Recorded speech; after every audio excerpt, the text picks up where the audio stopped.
নমস্কাৰ প্ৰিয় দৰ্শকসকল, চাবলৈ আৰম্ভ কৰিছে আছাম লাইভ 7 আৰু কেমেৰা পাৰ্চন বৈদ্যুৎ ভূঞাৰ সহযোগত মই বিকাশ। প্ৰিয় দৰ্শকসকল, সাংবাদিকতাৰ জীৱনত এনে কিছুমান পৰিৱেশৰ আমি মুখামুখি হওঁ যিবোৰ পৰিৱেশে কেতিয়াবা আমাক নিজকে যথেষ্ট উৎসাহিত কৰে। আৰু আজি আমি উপস্থিত আছো আমগুৰি জ্যেষ্ঠ নাগৰিক সন্মিলনৰ উদ্যোগত আৰু চুকাফা মাল্টি স্পেচিয়েলিটি হস্পিটেলৰ বিশেষজ্ঞ চিকিৎসকৰ দ্বাৰা স্বাস্থ্য সজাগতা আৰু স্বাস্থ্য পৰীক্ষা শিবিৰ যিটো অনুষ্ঠিত হৈছে আমগুৰি আউনীআটী হেমচন্দ্ৰদেৱ উচ্চতৰ মাধ্যমিক বিদ্যালয়। প্ৰিয় দৰ্শকসকল, এক কথাত যদি আমি ক'বলৈ যাওঁ, আজি জ্যেষ্ঠ নাগৰিকসকলে সমাজৰ প্ৰতিজন যুৱক যুৱতীৰ সন্মুখত এক আৰ্হি, এক আদৰ্শ তুলি ধৰিছে। যি সময়ত অৱসৰ বিনোদনত ব্যস্ত থাকিব লাগে, সেই সময়ত কিন্তু তেখেতসকলে পৰিয়ালৰ লগত সময় দিয়াৰ উপৰিও সমাজৰ বাবে ওলাই আহিছে কিবা এটা নিদৰ্শন দাঙি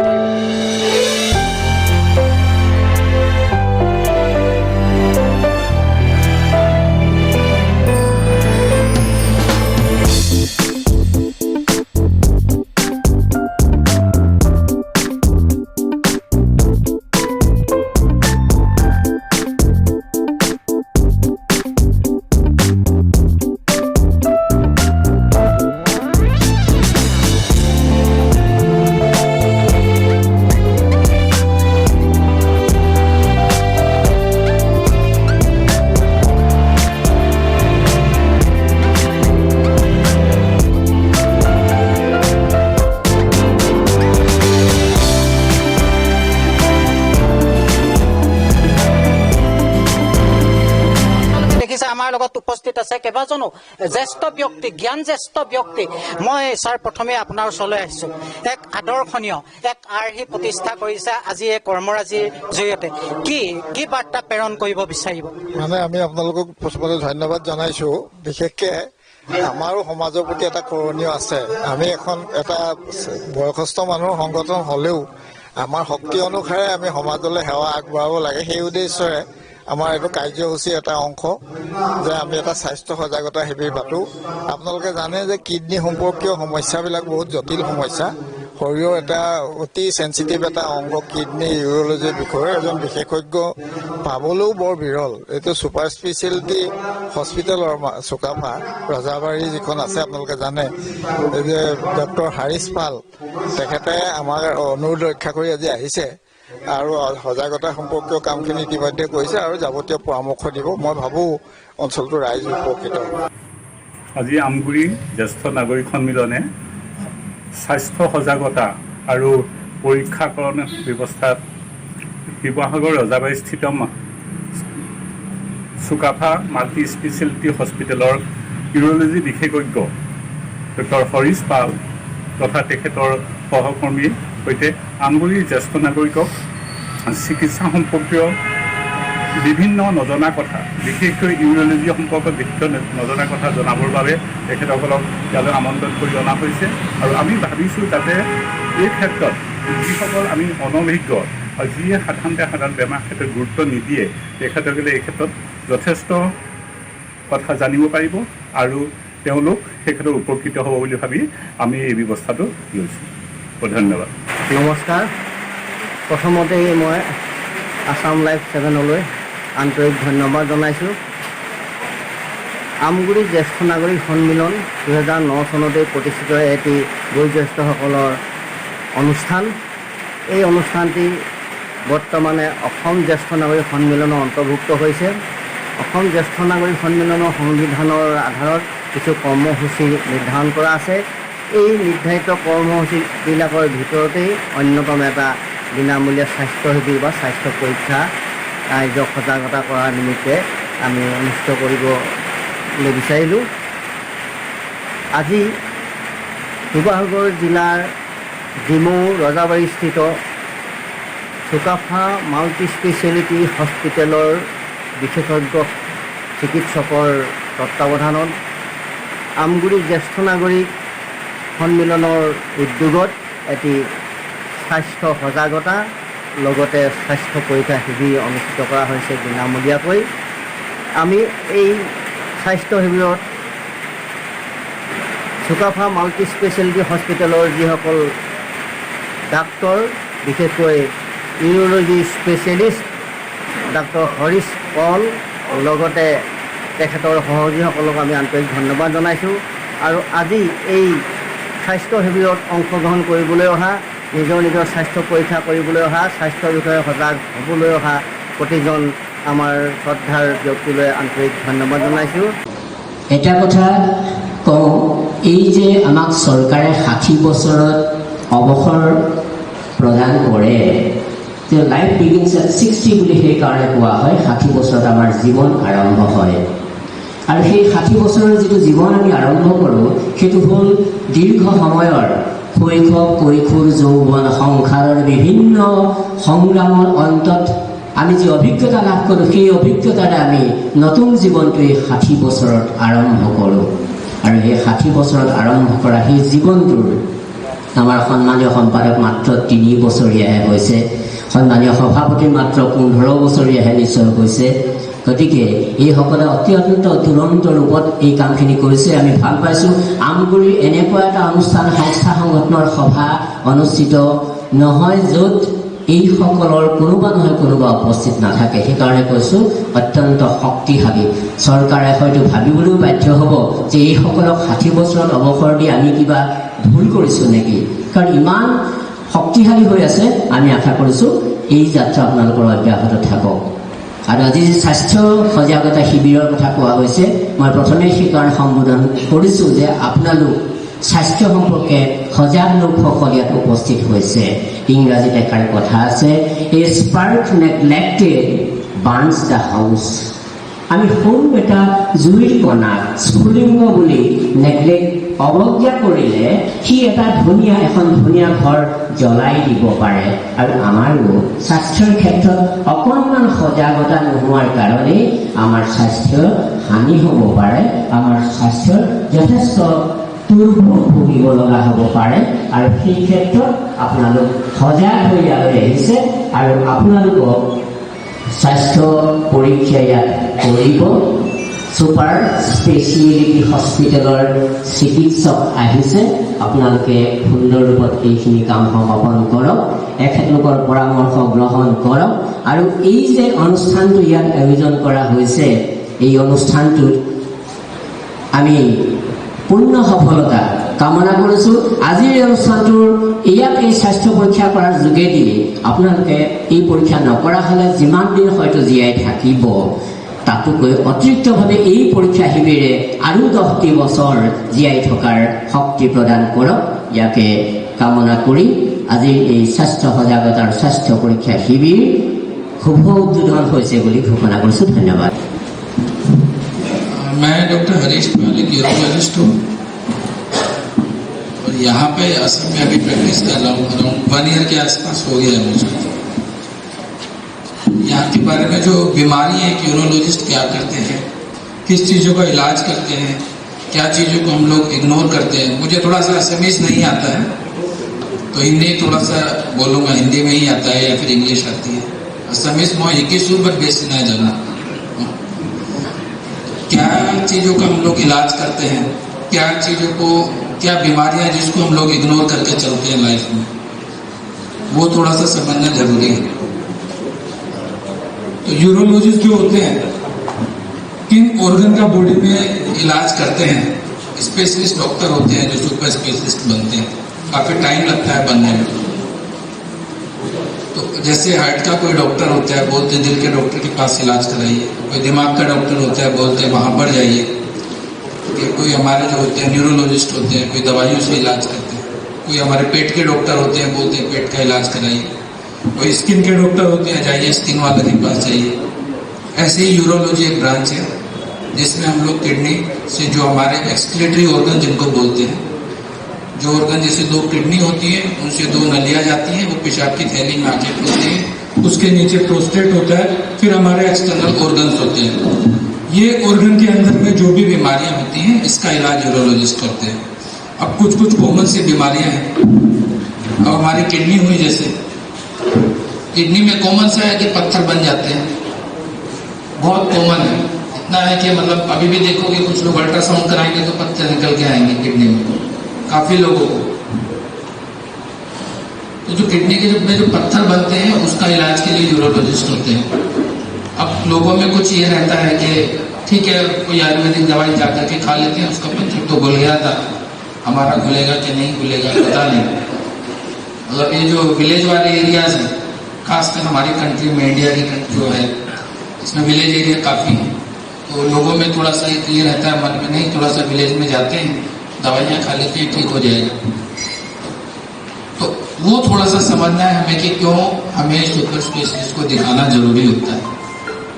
मैं मना नहीं कर रहा हूँ, जो भी जिसको ट्राई करना है करता है, लाइफ में सबको हक है पूरा।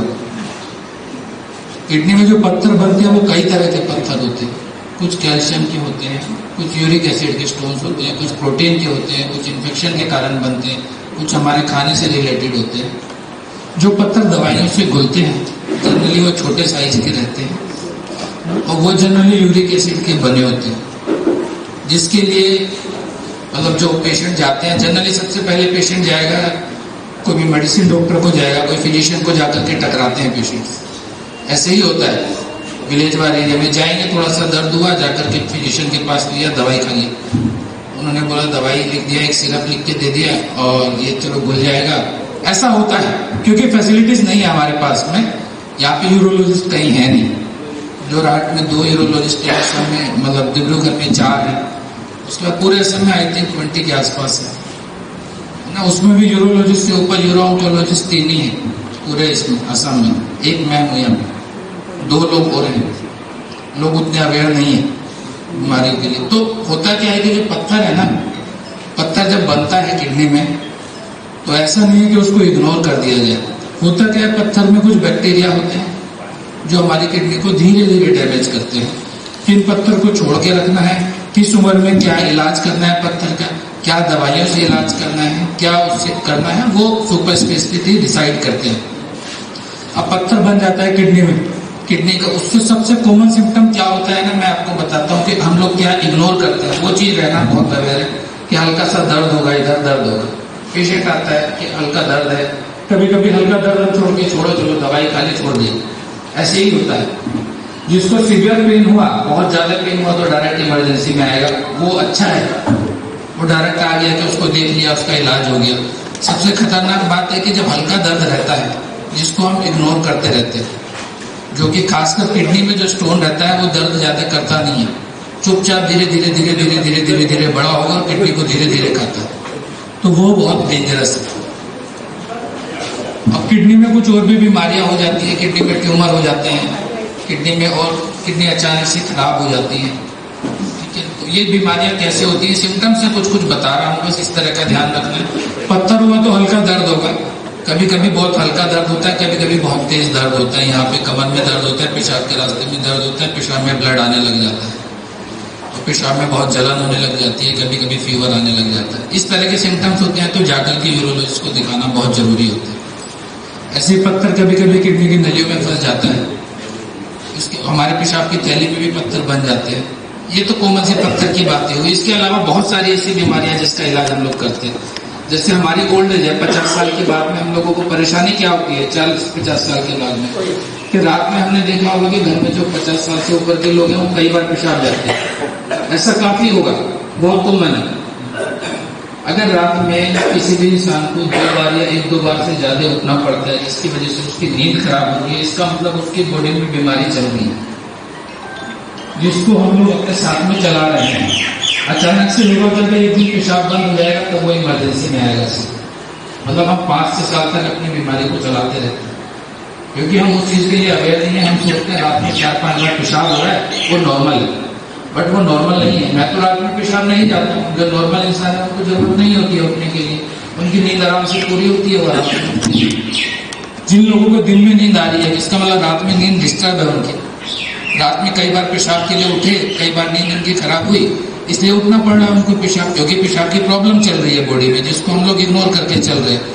ऐसा प्रॉब्लम होता क्यों है? वो प्रोस्टेट के कारण जनरली प्रॉब्लम होता है। 40 से 50 साल की एज के बाद में प्रोस्टेट धीरे धीरे बढ़ना स्टार्ट होता है और हमारा जो पेशाब का रास्ता है उसको बंद करने लग जाता है, जिसकी वजह से पेशाब पूरा नहीं होता। समझाने का एक ही फर्ज है कि प्रोस्टेट से रिलेटेड सिम्टम क्या है जिसको हम इग्नोर ना करें और जाकर के दिखाएं। रात में कई बार पेशाब जाना, पेशाब का पूरा ना होना, पेशाब के लिए जोड़ लगाना, पेशाब करने के बाद में भी ऐसा लगना कि पेशाब पूरा नहीं हुआ है, ये कॉमन से सिम्टम्स हैं पेशाब में बार बार जलन होना, पेशाब में ब्लड आना, इस तरह के सिम्टम्स रहते हैं। जब बीमारी पूरी बढ़ जाती है, पेशाब अचानक से एक दिन रुक जाता है, उसके बाद इमरजेंसी में पेशेंट आता है। उस स्टेज में होता क्या है कि पेशाब हमारी थैली में तो रहता ही, वो किडनियों में भी चढ़ जाता है और पेशाब की थैली जोड़ लगाना खत्म कर देती है, मतलब उसमें ताकत उतनी बचती नहीं है। तो जब किडनियों में पेशाब चढ़ जाता है तो उसके बाद में कुछ सिम्टम्स आते हैं कि पैरों में सूजन आता है, फेस में सूजन आता है, उल्टी होने लग जाती है, बुखार भी होने लग जाता है, भूख अच्छे से नहीं लगता। इस तरह के सिम्टम्स हो जाते हैं जो कॉमन रहते हैं काफी। तो जो गांव का एरिया है, इस एरिया में मैंने इस तरह के सिम्टम्स काफी देखे हैं कि लोग काफी दिन तक इग्नोर करते हैं बीमारी को, उसके बाद में जब पेशाब अचानक से रुकता है तब वो हमारे पास आते हैं। समझाने का फर्ज इतना है, अगर किसी को बार बार पेशाब जाना पड़ता है, जोड़ लगाना पड़ता है, खुल के पेशाब नहीं होता है, बार बार जलन होती है, तो आकर के दिखाएं, अपनी बीमारी का इलाज कराएं, इससे पहले कि बीमारी काफी आगे तक ना हो। इसके बाद में कुछ और बीमारियां भी हैं। जब किडनी में हो जाता है, पेशाब में कभी कभी ब्लड आता है, देखा होगा जाकर के दवाई खा ली, ब्लड हमारा ठीक हो गया, फिर दवाई खा ली, जाकर ठीक हो गया। मैं बता दूं आपको, पेशाब में ब्लड आना कभी लाइफ में इग्नोर नहीं करना चाहिए। जब भी आपने पेशाब में ब्लड आया और उसको जाकर के दवाई खा करके आपने ठीक करा लिया, उसके बाद में बीमारी हमारी बहुत सीवियर हो सकती है। पेशाब में ब्लड आने का मतलब है या तो कहीं पत्थर है, या फिर पेशाब की थैली में कहीं कैंसर है, या किडनी में कैंसर है। ब्लड क्यों आएगा? कहीं ना कहीं पे तो प्रॉब्लम है, किडनी में प्रॉब्लम है, नलियों में प्रॉब्लम है, पेशाब की थैली में प्रॉब्लम है, प्रोस्टेट में प्रॉब्लम है। ब्लड आना एक गंभीर समस्या का ये है बीमारी। पेशाब में जब ब्लड आ रहा है, इसका मतलब बॉडी में कहीं ना कहीं कोई गंभीर समस्या है, इसलिए उसको इग्नोर नहीं करना है। कहीं जाकर के दवाई खाने से उसका इलाज पॉसिबल नहीं होता है, उससे बीमारी हमारी बढ़ती है। जब बीमारी बढ़ जाती है तो इलाज पॉसिबल करनी मुश्किल हो जाती है। इसके बाद में और क्या इलाज, ऐसी क्या बीमारियां हैं? बच्चों में भी देखा हुआ, किडनियों में कभी कभी सूजन रहती है, जैसे लेडीज प्रेग्नेंट रहती हैं, अल्ट्रासाउंड कराने जाते हैं, उसी में ही पता लग जाता है ये किडनियों में प्रॉब्लम है। और बीमारी जो है वो बढ़नी नहीं चाहिए, उसको पहले पकड़ना बहुत जरूरी है, इसलिए हमको जाके दिखाना जरूरी है। कुछ और भी बीमारियां हैं, काफी बीमारियां हैं। हमारे जो एक्सटर्नल ऑर्गन्स हैं, जिसको सोसाइटी में लोग थोड़ा सा, इंडिया में थोड़ा छुप के चलते हैं, मतलब डॉक्टर के पास जाने से शर्माते हैं, दिखाना नहीं चाहते। तो उन भी ऑर्गन्स में जो भी बीमारियां होती हैं उसका इलाज भी यूरोलॉजिस्ट करते हैं। पेशाब की नली में प्रॉब्लम होती है, जो पेशाब का हमारा रास्ता है, उसमें भी प्रॉब्लम होगी, तो पेशाब ढंग से होगा नहीं, उसमें क्या बीमारियां हो सकती है, वो सारा काम यूरोलॉजिस्ट करते हैं। इसके बाद में आपने देखा होगा कि जब फैमिली में खासकर बच्चे नहीं हो रहे हैं, किसी को बोलते हैं ना कि बच्चे नहीं हो रहे, सब लोग खूब बोलते क्या है कि लेडीज में प्रॉब्लम है, फीमेल को ही सब लोग दोषी ठहराते हैं, कहते हैं नहीं लेडीज में कुछ प्रॉब्लम होगा इसलिए बच्चे नहीं हो रहे हैं, मेल तो अपने आराम से घूम रहा है। लेकिन किसी को ये नहीं पता कि मेल में भी प्रॉब्लम है। मैं बता दूं 50% प्रॉब्लम मेल में होती है, 50% फीमेल में होती है। तो इसीलिए जिसको अगर बच्चे नहीं होते हैं, मेल पार्ट में क्या प्रॉब्लम है, मेल्स में क्या प्रॉब्लम है, उसका इलाज भी एंड्रोलॉजिस्ट इनको बोलते हैं, यूरोलॉजिस्ट से ऊपर का विभाग होता है, वो लोग करते हैं। बेसिक क्या जांचें होती हैं, क्या इलाज किया जाता है, वो यूरोलॉजिस्ट करते हैं। इसके अलावा और भी बहुत सारी प्रॉब्लम है, जैसे मान लीजिए अल्टीमेटली होता क्या है, जब हमारी किडनी फेल हो जाती है तो ट्रांसप्लांट का काम होता है, वो भी यूरोलॉजिस्ट ही करते हैं, ट्रांसप्लांट सर्जन। उसके लिए जो फिस्टुला बनाना होता है हाथ में, वो ऑपरेशन में सारा यूरोलॉजिस्ट करते हैं। कहने का मतलब ये है, ये भी जो बीमारियां मैंने आप लोगों को समझाई, इन बीमारियों के सिम्टम्स कॉमन से सिम्टम्स है, पेशाब से रिलेटेड जो भी आपको सिम्टम है उसको जाकर के दिखाना। कोई भी सिम्टम होता है, कॉमन से बताए हैं कि रात में कई बार पेशाब जा रहा है, जोर लगाना पड़ा है, पेशाब में ब्लड आ रहा है, पेशाब में जलन हो रहा है, इस तरह के सिम्टम्स है। यहाँ पे दर्द हो रहा है, नीचे दर्द हो रहा है, पेशाब खुल के नहीं हो रहा है, इसका मतलब शरीर में प्रॉब्लम है, जाके दिखाना जरूरी है।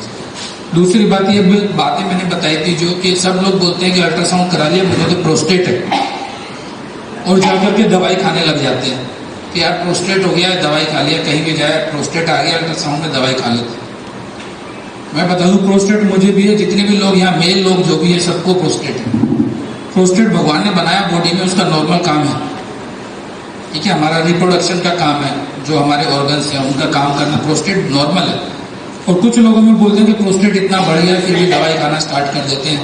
अपने फिजिशियन को दिखाया, उसने अल्ट्रासाउंड देखा, बोला प्रोस्टेट 40 cc का हो गया, 40 ml का दवाई दे दो, और बंदे को कोई प्रॉब्लम ही नहीं थी। समझ रहे बात को? इसीलिए स्पेशलिस्ट के पास जाना जरूरी है। कब प्रोस्टेट का इलाज करना है, कब वो बढ़ रहा है, कब किन लोगों में जिसमें जो सिम्टम प्रोड्यूस करता है उसी में इलाज की जरूरत होती है। हर किसी को प्रोस्टेट की इलाज की जरूरत नहीं होती। आपने देखा होगा कोई कोई 60 साल के लोग आराम से घूमते हैं, उनको तो रात में नहीं उठना पड़ता है, कुछ ही कोई उठना पड़ता है। समझाने का फर्ज यही है कि सुपर स्पेशलिस्ट को दिखाना बहुत जरूरी है। जाकर के इधर उधर दवाई खाने से इलाज पॉसिबल नहीं होता है, बीमारी इंक्रीज ही होती है। ऐसे हमारी फीमेल्स हैं, फीमेल्स में क्या होता है ना, बार बार पेशाब में इन्फेक्शन होता रहता है, दवाइयाँ खाते रहते हैं, बहुत कॉमन है, बहुत। मतलब मैं लिटरली इतना देखता हूँ ना यहाँ पे कि जगह जाकर के दवाई खा ली, बार बार जलन हो रहा है पेशाब में, जाके हम लोग दवाई खा लेते हैं। वो जो इन्फेक्शन हो रहा है पेशाब में, उसके पीछे क्या रीजन है वो समझना बहुत जरूरी होता है, जिसके लिए ये सुपर स्पेशलिस्ट को बनाया जाता है, इतना ट्रेनिंग किया जाता है। पेशाब का जो रास्ता है हमारा, उसमें कुछ ना कुछ प्रॉब्लम है, पेशाब की थैली में कहीं ना कहीं प्रॉब्लम है, जिसकी वजह से ये प्रॉब्लम हो रही है।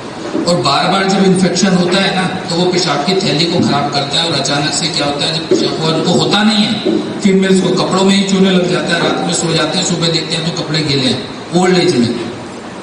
तो उसका मतलब प्रॉब्लम ज्यादा थी, और किडनियों में सीधा पेशाब चढ़ा रहता है, पेशेंट के फेस पे सूजन आई रहती है, पैरों में सूजन रहती है, भूख उनको लगती नहीं है, उल्टी जैसा मन करता है, तब पेशेंट हमारे पास में आता है। तो लोगों को ये अवेयर होना जरूरी है कि जो पेशाब में इन्फेक्शन हो रहा है उसके लिए हमें कहाँ जाना है, क्यों जाना है, किस लिए दिखाना है। दवाई खाएंगे थोड़े दिन के लिए ठीक हो जाएंगे, फिर इन्फेक्शन होगा, क्योंकि आपका जो बीमारी है उसका पूरा इलाज हुआ नहीं है। ऐसा क्यों हो रहा था, उसके पीछे क्या रीजन है। रीजन है पेशाब का रास्ते में कहीं ना कहीं प्रॉब्लम है, रास्ता आपका खुल के नहीं है, ठीक नहीं है, जिसकी वजह से आपका फ्लो ठीक नहीं है। पेशाब की थैली में कहीं प्रॉब्लम है, जाते जाते कपड़ों में पेशाब निकल जाता होगा, कभी कभी बार बार भागना पड़ता होगा पेशाब करने के लिए।